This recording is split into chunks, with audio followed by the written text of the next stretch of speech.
OG Anunoby's first season free of his rookie contract featured an attempt at stardom that did fall short, yes, but in typical OG fashion, he still provided tons of value. Great defense, a bunch of post touches, and he tried his hand at quite a bit of creation. Let's talk about his season that was and how he can improve going forward. But quickly, before I forget, make sure to like and subscribe. I'm told it helps.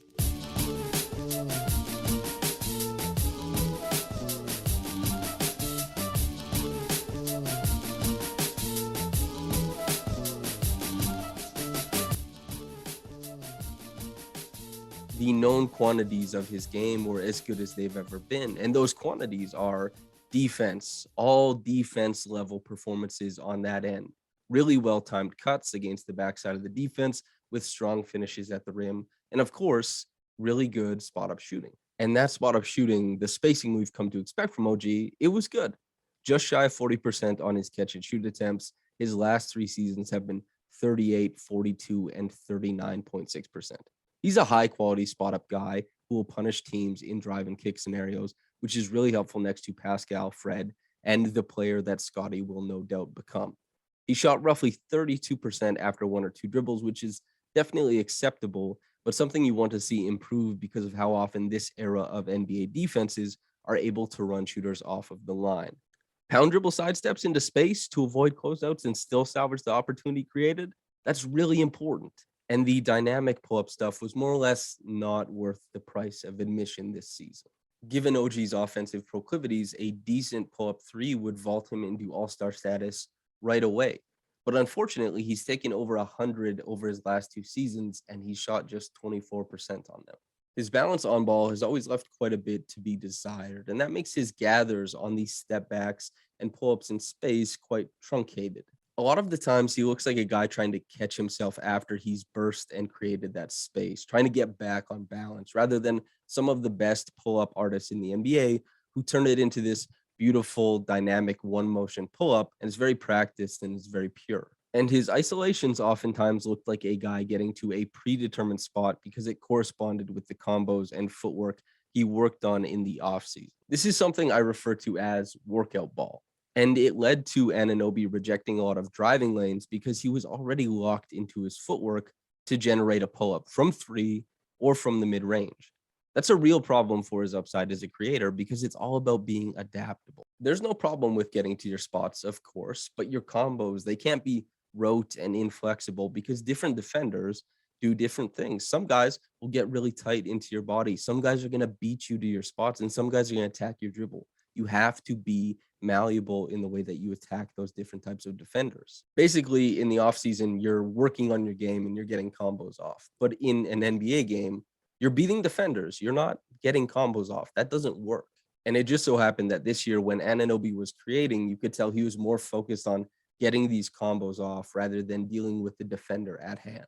But the combos are new, and he's going to get better at this stuff. And not to mention, this is a guy who played however much of the season with a broken finger. That's going to affect your shot making guaranteed. So it's great news that even in what may have been a down year, a plateau year for OG Anunoby, he was still really, really great shooting the ball. The cutting, very easy to describe. He's always shown a great sense of when to dive to the rim. He shot 77% on his cuts, and that puts him in the 95th percentile for efficiency in the play type. He spaces out when he's supposed to, creeps into the gaps when he's supposed to, and he's just really clever at navigating the space as an off-ball guy. The big, bold wrinkle of this Raptor season and OG season was that he became their highest usage post player. This happened for a few reasons. One, this is something OG has been developing for some time. Two, he is pound for pound one of the strongest players in the NBA. If you put him in a position where he can outmuscle guys like the post, especially on mismatches, then that's what you go for. He eats guys for breakfast down there. And three, Fred was ascending to all-star status. Pascal may very well be chosen for an all-NBA team. And Scotty Barnes, he was the rookie of the year. And not to, Gary Trent Jr., every time the ball touches his hands, it's leaving his hands not as a pass, but as a shot going up. Post-ups were a really easy way for the Raptors to make sure that OG got touches to try and expand his game even if it was in that sense more than other stuff above the break. Maybe the result was Anunoby having the most assists out of the post and the most points out of the post and the most touches in the post. It didn't come on remarkable efficiency, but it adds something concrete that had only been a curiosity in the past. He isn't a post hub at this point, but it's something you absolutely can go to. Heading into next season, his balance and control improving will help elevate his post play a lot. He got by on brute power alone, and any type of diversity there would make him significantly tougher to stop. His playmaking was a little bit stagnant. And as I've always said, playmaking in the NBA is rarely the result of being a tremendous passer by like the skill of passing. It's more so about everything else you do in the game to make sure that defenses respond to you because most assists aren't finding this pinhole window to kind of feed the ball through.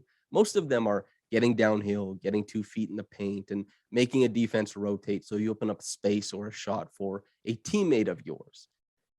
OG was kind of light on manipulation due to his limitations with the ball and his bounce. But that doesn't mean he's not great at reading advantages on the floor when he's attacking closeouts, for example. Spray to the corner, lay down to the dunker spot, he can make it happen. And if I told you among Scotty, Pascal, and OG that OG has the highest assist percentage on drives, would that surprise you? Maybe, maybe not. Some of that is due to Scotty and Pascal having more counters for their own scoring, but Ananobi's read and react game is an objective positive. Some screening chops are mixed in as well, but not as often as some people may have liked this year because the health of the Raptors offense needed him spacing out in the corners and above the break. And if he's the screener in an action, it means that he's not spacing out for that action. And some of that responsibility falls on guys like Pascal and Precious to become better 3-point shooters next year so they have more interchangeability in what type of spacing they can provide and who can set screens and stuff like that. It'll make them more diverse, and it means that OG next season hopefully gets to be a rim runner more often because he's actually quite good at it. And the defense is as advertised. He changes the complexion of how offensive players read any part of the floor that he occupies. He's a famous ball hawk league wide, and if he gambles, he usually wins. His closing speed and length loom large in rotation, and he has once again negatively affected opponents' shooting percentages all over the court, and that includes the rim. He's one of the safest options in the world as far as stopping superstars go. Stick him on the star, watch their shot attempts go down, and watch them become less disruptive to the defense. Whether he's the primary defender or switching out onto these types of guys, it works. He eats up space as a team defender and in man-on-man situations. He is tremendous. So this might seem like kind of a cop-out, but the answer for next season is improving his balance across the board.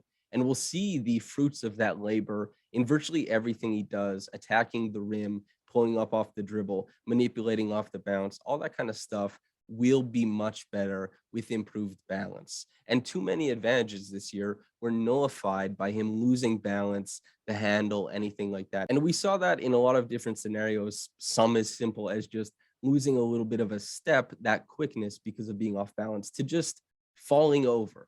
We've reached the point where Anunoby is very close to maximizing all the things he's inherently good at, dominating with strength, dominating on the defensive end, and spot up shooting. He can get better at that stuff, but he's already borderline elite at all of them. The expansion of his game from here starts and ends with his ability to control his body. And whether that comes or not, he's still a fantastic player on a tremendous contract. So we'll see if he continues to make this a better and better deal for the Raptors. Thanks for tuning in. I'm Samson Folk, and I'll see you.